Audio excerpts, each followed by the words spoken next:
Welcome to This Week in Astrology. This is episode number 533 for May 11 through 17, 2020. What's new? We have a rare synchronicity this week. 3 planets during retrogrades within 4 days. These include Jupiter, Saturn, and most important, Venus. We also have a committed partnership Grand Trine firing up and 7 bonus aspects that are not in my written forecast. Thanks so much for joining me. I'm your host, Benjamin Bernstein, broadcasting from thisweekinastrology.com. I simultaneously record these weekly forecasts as an audio podcast and a video, so you can choose whichever you prefer. The video version includes my chart graphics for things like lunations and aspect patterns. You can also see these graphics if you read my forecasts online. Just go to astroshaman.com, click blog on the menu bar, then choose the astrology forecasts category. Please leave me a rating, review, or comment wherever you're getting this episode so that others like you can find it.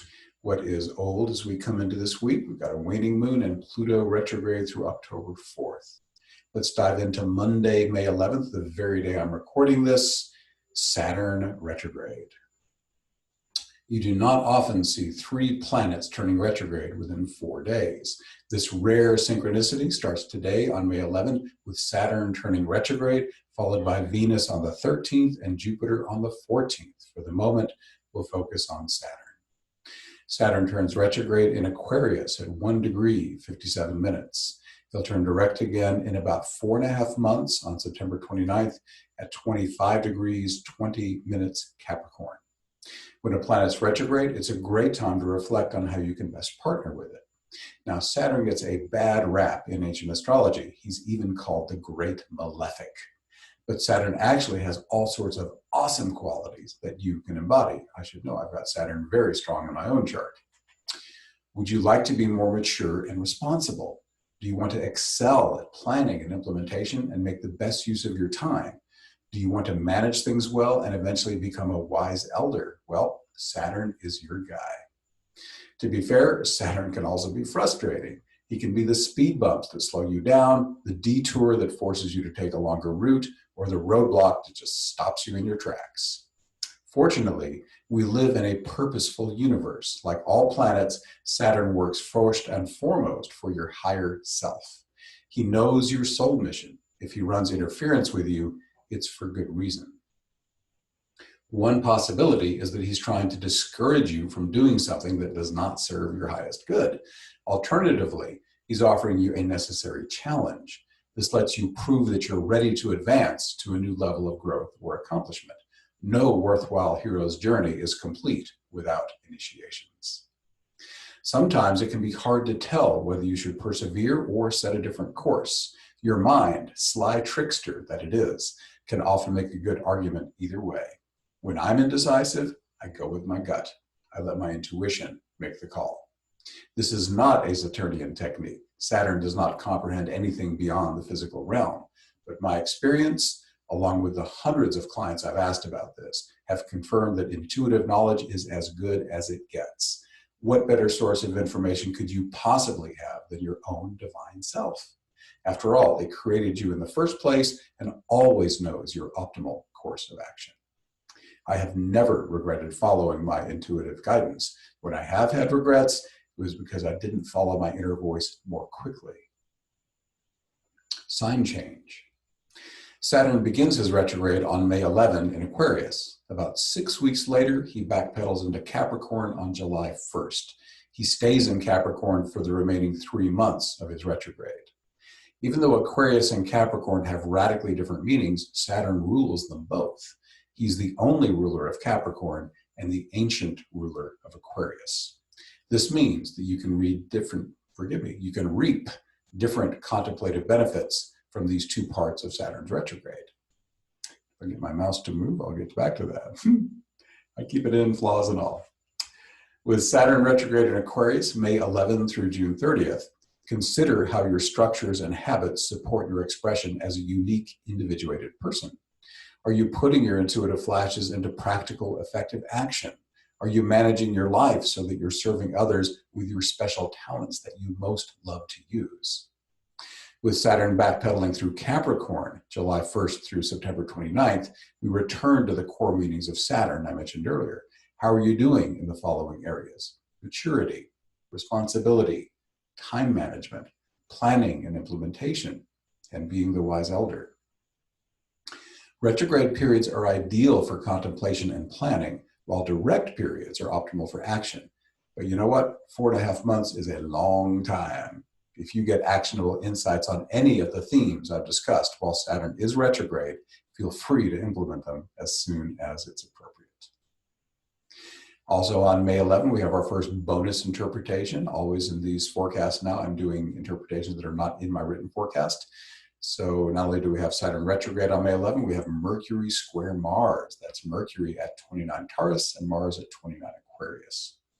So this first suggests challenging communication. Mars can be conflict and fighting, and Mercury is words. So this can be like verbal attacks or just, information that's hostile or confrontational, things like that. So don't use it like that.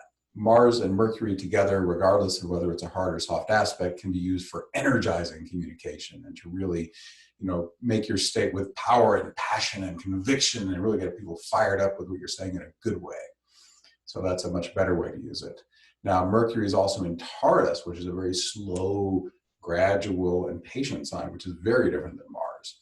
So with this sort of Taurus and Mars vibe together, you get sort of an Energizer Bunny effect. So this could focus your mind. Mercury's into communication, it's learning. So wow, this could really help you discipline your mind for diving into a topic for longer than you can normally pay attention and really hold long attention spans, or maybe even speak or communicate for greater periods of time. Writers might be able to get more word count out, or you just might be able to get more communication done in some way.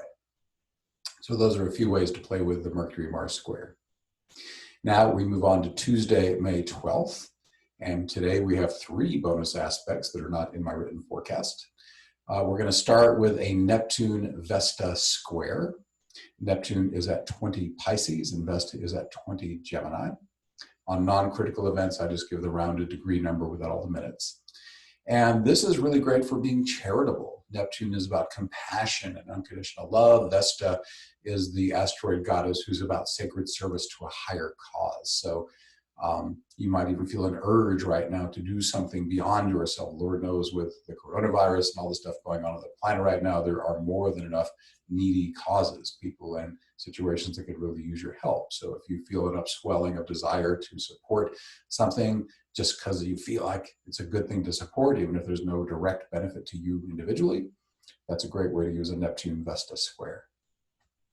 We also have 2 Mercury aspects today that support law of attraction.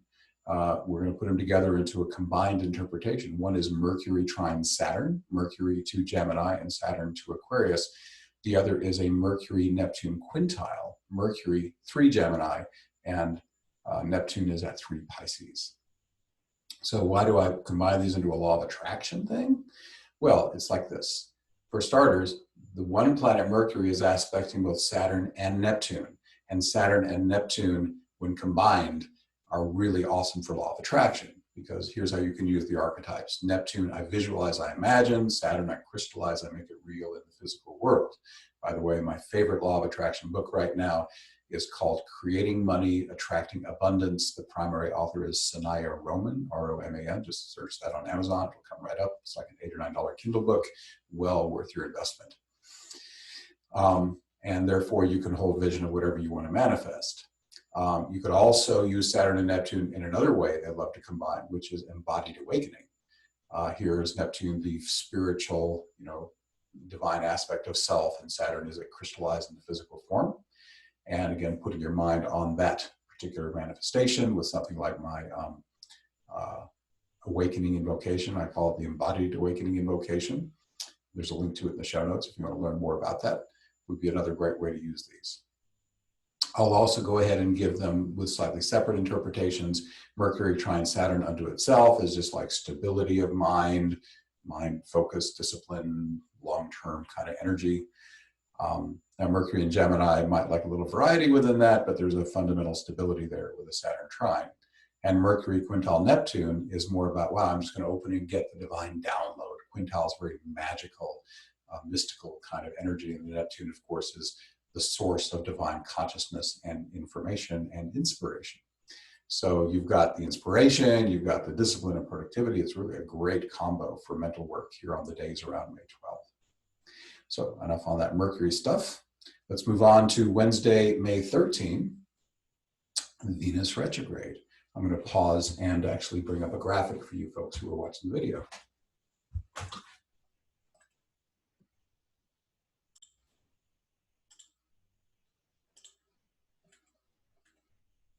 All right. So we have the Venus retrograde graphic up for the video, folks. And I'm going to share what I wrote about that. Venus retrograde on Wednesday, May 13. Some retrogrades are more important than others. This time is personal. These are good words to remember when evaluating the relative importance of planetary retrogrades.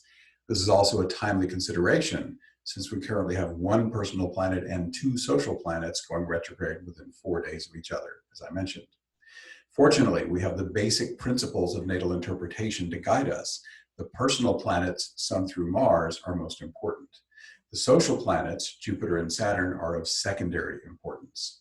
Chiron and the outer planets are least important. Now, parenthetically, there are situations where non-personal planets can gain importance in natal interpretation, but these are beyond the scope of this discussion about retrogrades.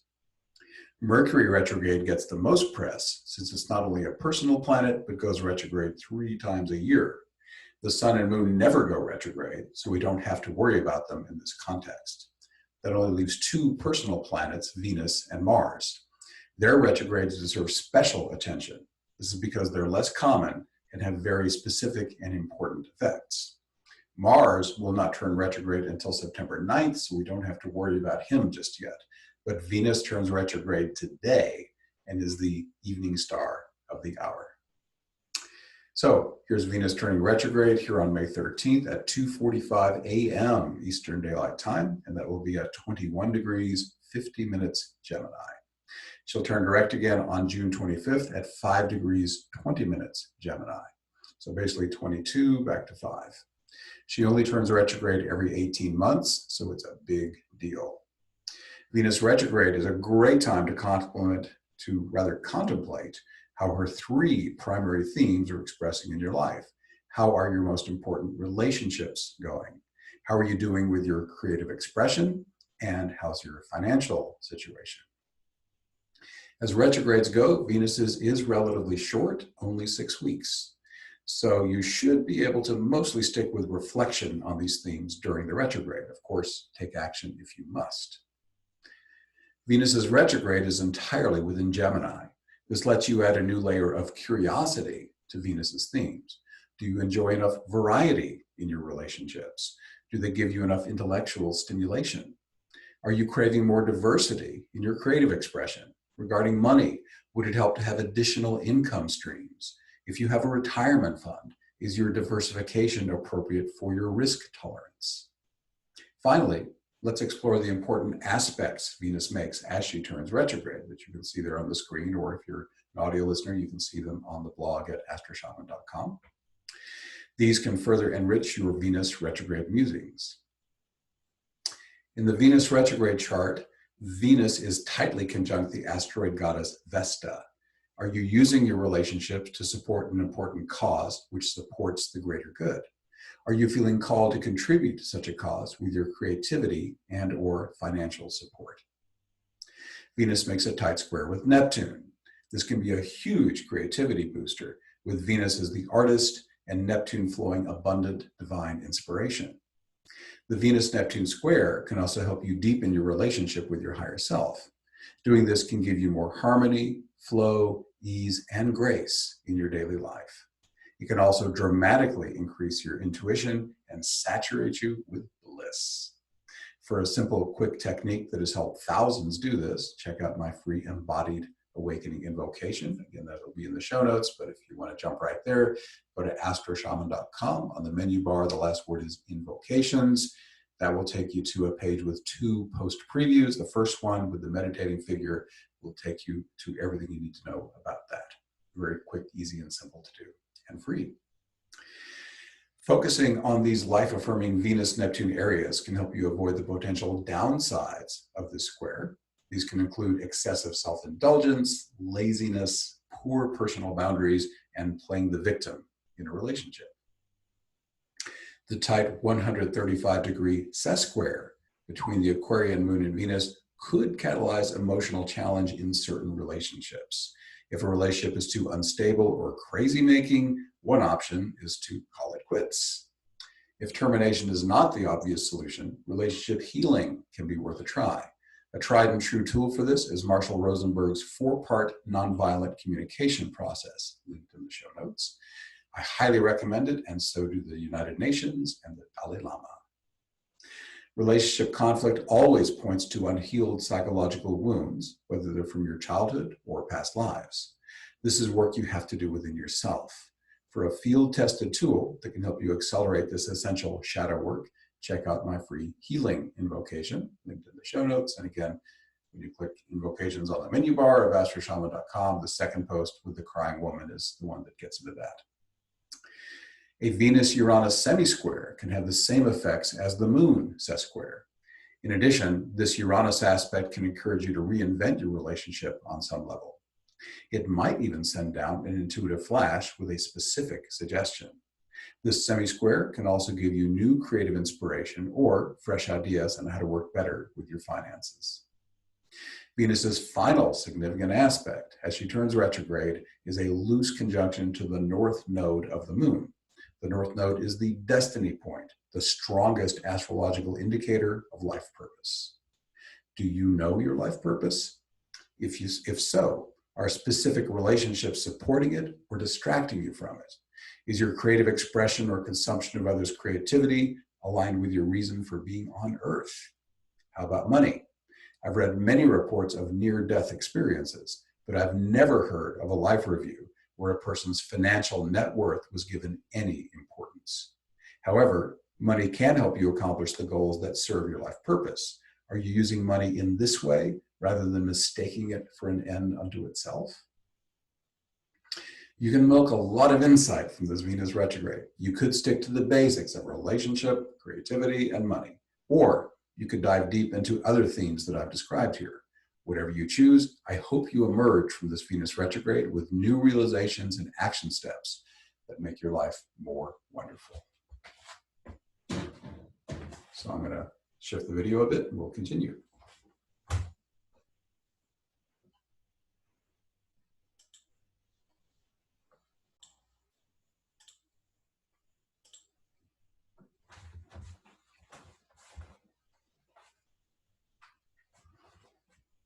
All right, next up on the same day, practical diplomatic communication within a committed partnership is supported by a Grand Trine that began on May 10th, peaks today on the 13th, and ends on the 17th. It includes Mercury, Juno, Pallas, Athena, and Saturn. I talked about this last time, but it's brief, so I wanted to hit it again. Mercury, dignified in its own sign of Gemini, is primed to share information. Strategic Pallas Athena, closely conjunct practical Saturn, can help you negotiate skillfully, that's Pallas, so that everyone's practical needs, Saturn, are met. Juno focuses this Grand Trine's meaning into committed partnership. She's even in Libra, the sign of relationship. Grand Trines create an easy flow, but they're also lazy and only give so much for free. To get the best possible outcome, mine the trine with focused intention. Another quick video shift.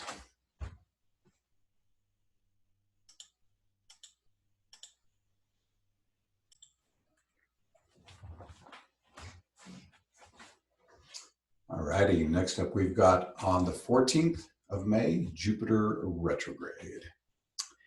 Now that Saturn and Venus have turned retrograde, we come to our grand finale, our third retrograde in 4 days, Jupiter. Happens today on May 14th at 10:32 a.m. Eastern Daylight Time at 27 degrees, 14 minutes Capricorn. He'll turn direct again in 4 months on September 12th at 17 degrees, 24 minutes Capricorn. Jupiter is the largest gas giant in the solar system, so it makes sense that he also has a large number of astrological meanings. So just because it's Jupiter, here are themes you can reflect on during his retrograde: higher education, religion, philosophy, the meaning of life, foreign countries, cultures and customs, long-distance travel, journeys, quests and adventures, joy, excitement and enthusiasm, wisdom givers such as professors, philosophers and gurus, expansion, optimism, and hope. That is a lot of meanings. Reflect on the ones that are most resonant for you while Jupiter is retrograde. Then take appropriate action on them after he turns direct on September 12th. Of course, as with all retrogrades, you can act on any of Jupiter's themes while he's still retrograde if a situation requires it. Jupiter retrogrades entirely within Capricorn, which adds another layer of meaning. Capricorn is Jupiter's natural complement. Capricorns tend to contract. Capricorn tends to contract, which can keep Jupiter from expanding too much. Capricorn is serious, which can restrain Jupiter from excessive partying. Capricorn is an extremely practical sign. It loves systems and procedures that get things done efficiently. In contrast, Jupiter can get excessively whimsical and starry-eyed. So Jupiter's placement in Capricorn makes it easier for you to create useful plans and strategies. These will help you move forward in your Jupiterian goals. On the meta level, I've written this Jupiter retrograde interpretation in a Capricornian style so far. The sentences have been short, clear, and to the point. To highlight the differences between these contrasting energies, a Jupiterian sentence would be more like this one, with multiple clauses layered on top of each other, avoiding the inevitable period for as long as possible so that it can expand, free and unfettered, expressing itself uninhibitedly and spontaneously until, having thoroughly luxuriated in the complete expression that it most deeply desires, it finally glides back to earth and comes to rest, sated and satisfied, content at last to meet the full stop, as the British refer to the punctuation mark, which Americans call a period, that finally, at long last, ends this sentence. Aspects. Jupiter's most important aspects are its conjunctions to Pluto and Saturn. This, of course, is the Jupiter-Saturn-Pluto triple conjunction that brought us the coronavirus pandemic and is indisputably 2020's most important aspect pattern. I've already written extensively about this. If you want to dive in deeper, read my April 4th interpretation of the Jupiter-Pluto conjunction on astroshaman.com on the blogs. That post also links to my January 12th interpretation of the Saturn-Pluto conjunction, as well as bonus audio content from my 2020 forecast lecture. You can get the major lowdown on this major deal if you wish. Conclusion. One of Jupiter's most important meanings is hope. For me, this is the vision of a more wonderful future reality. Especially in challenging times like these, the story you tell yourself about the meaning of your life, another important Jupiter theme, is of critical importance. Believing the story that you live in a cruel and capricious universe in which life has no meaning is a certain recipe for misery. But believing the story that you were born for a reason with a crucial soul mission to fulfill puts things in a much more positive light. Believing that challenges happen not to you, but for you, to catalyze your growth and expand your capabilities, can inspire you with the energy and enthusiasm you need to master them. Ancient astrologers call Jupiter the great benefic, the luckiest planet in the sky. Remember that while Jupiter's retrograde. No matter how dire a situation seems, good things can always come from it. The greater the challenge, the greater the breakthrough once you've mastered it.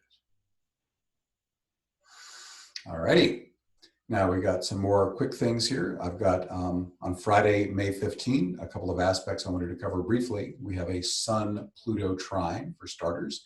Sun, 25 Taurus, Pluto, 25 Capricorn. This gives a lot of power. Pluto is a very powerful, potent planet. A trine is easy, smooth connection. The sun represents yourself. And so you can just feel more energized generally. Pluto's wealth and power, these may flow to you more easily. The sun is in Taurus, a sign that represents money and resources. So the wealth theme plays out really nicely. Also, Pluto can be shadow work, diving intensely into the shadows, the old wounds that you really need to work through. And this says you can do that work more easily and smoothly while Pluto is making this comfortable trine to the sun. Can even indulge in sexual pleasure. I mean, the sun is in Taurus, the sign of sensuality. One of Pluto's meanings is sacred sex. So a wonderful time to have that deep connection with your lover, of course, in an appropriate way that respects everyone and serves all highest good. And you can connect possibly on this level of energetics beyond the five senses where the real bliss lies. We also, on Friday, May 15, have a Mercury-Chiron sextile. Mercury 8 Gemini, and Chiron is 8 Aries. Mercury and Chiron, the obvious way they go together, Mercury's communication and teaching, Chiron is the mentor. It's kind of easy. You can either give or receive helpful advice easily. A subtler way to do this is healing. Mercury is the medical astrology ruler of the hands and arms. Chiron's also the healer. There can be a healing vibe. However, with Mercury and Gemini, it really leans a lot more toward the mental communication thing. So helpful mentoring, healing words, those would be great ways to use a Mercury-Chiron sextile that we've got exact on May 15. We have one more event, well, maybe one more. On Saturday, May 16, we have another aspect pattern just starting up. Once again, I'm going to pause the video so the video watchers can see that.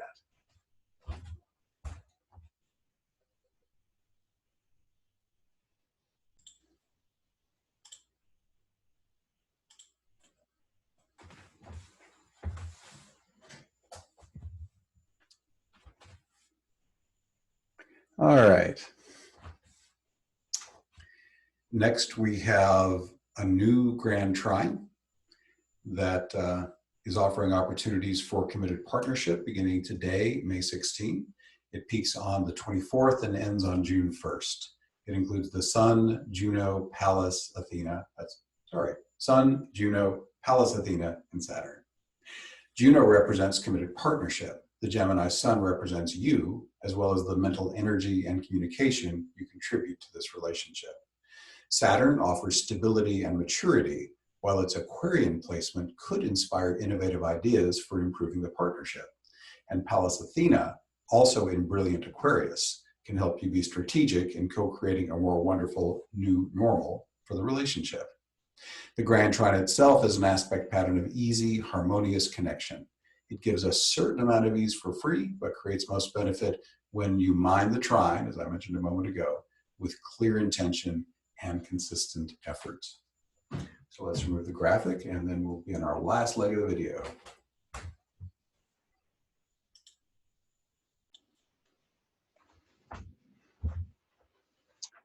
All right, our final aspect of this very packed week.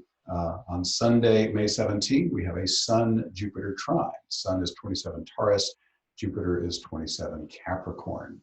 Now, I've gone on and on about Jupiter and how expansive and all the things it can do. Well, all those things I said about Jupiter, whether it's about foreign travel or education or joy or optimism or spreading wisdom, all that stuff, it's easier to receive when it trines the Sun.